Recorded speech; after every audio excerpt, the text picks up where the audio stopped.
Welcome back, guys. I have another story to tell. My father-in-law thought that the videos I've been making were interesting, and he gave me one of his own. Back in the early 70s in California, he had an unexplainable odd encounter that he remembers to this day. I call this one, Stories from My Parents' House, Part 1. Thank you for your continued support. Enjoy. Back in California, in the 70s, I was around 17 years old, enjoying life on Easy Street and doing what teenagers do.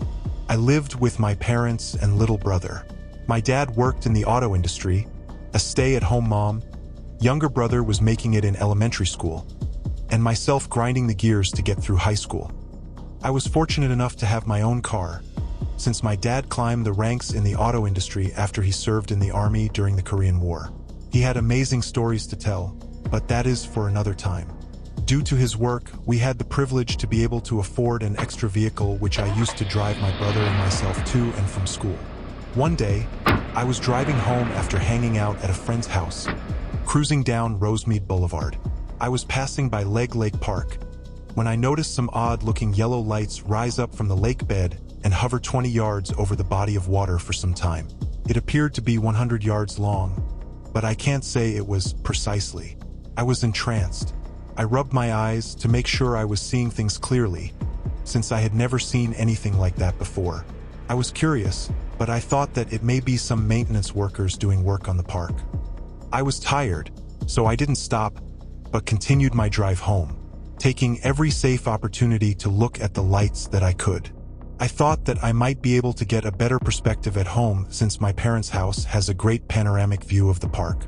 I was home within minutes, where I parked the car in the driveway, got the ladder out from our garage and made my way to the roof to see if the lights were still there. I don't recall if I was the only one home, but I don't remember encountering the rest of the family on the way to the roof. Once I had the ladder set up, I climbed up and oriented myself towards the park's direction. There it was. It was still there. The lights stayed, floating above the water.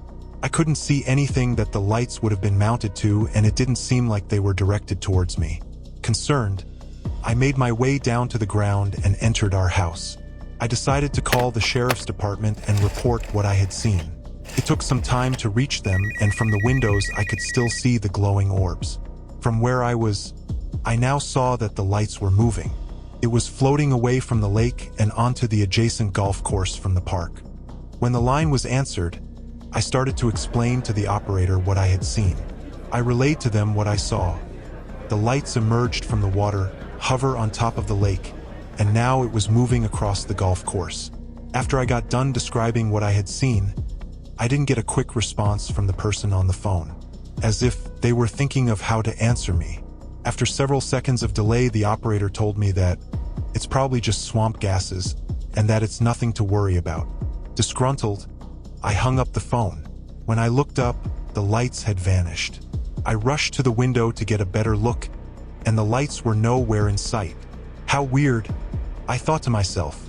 I started thinking that maybe I was so tired I started seeing things. A few days passed and I was home alone, after working in the yard for a couple hours.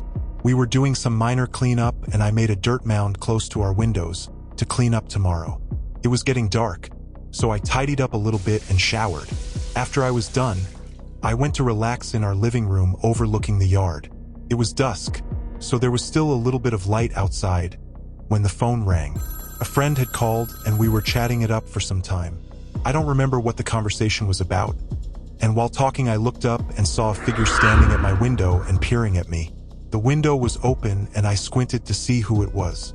Where it was at was directly where the dirt mound was. So whoever this was must have been around 3 to 4 feet tall, max.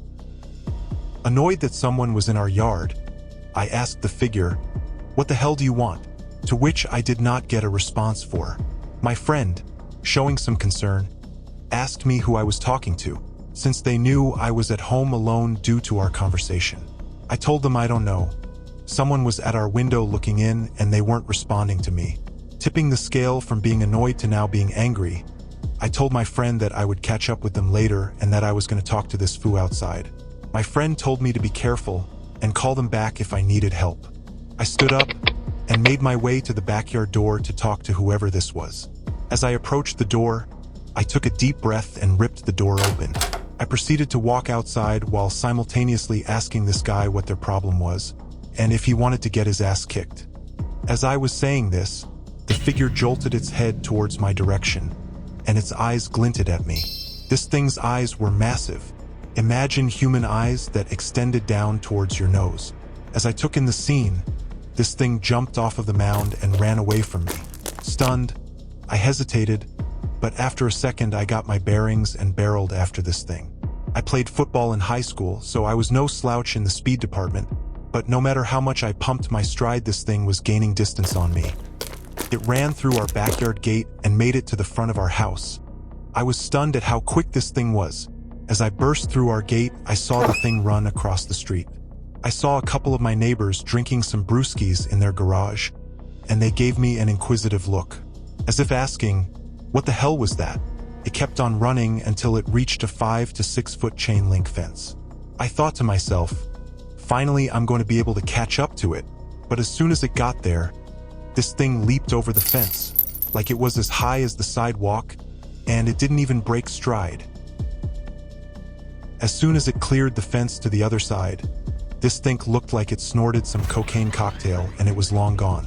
Perplexed and stunned, I slowly took down my speed and tried to look for it on the fence. I grabbed the chain link while scanning the area. I don't know if I just couldn't see it since it was so dark, but I didn't see any footprints on the dirt, like that little bastard was levitating and was just going through the motions of running. Knowing that I would never be able to find it, I started to make my way back to the house. As I was walking, the neighbors that were drinking in their garage called out to me. They both blurted out, "What the hell was that thing?" I guess one of them spilled and spat out their beer as soon as it rocketed past our house. To which I replied, "I don't know. I thought I could catch it, but whatever it was, it's as fast as lightning."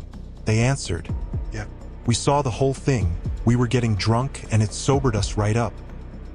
To this day, I can't fully explain what happened. But yeah, that's one of the many stories I have that was weird and happened at my parents' place. Well, I hope you guys enjoyed that story.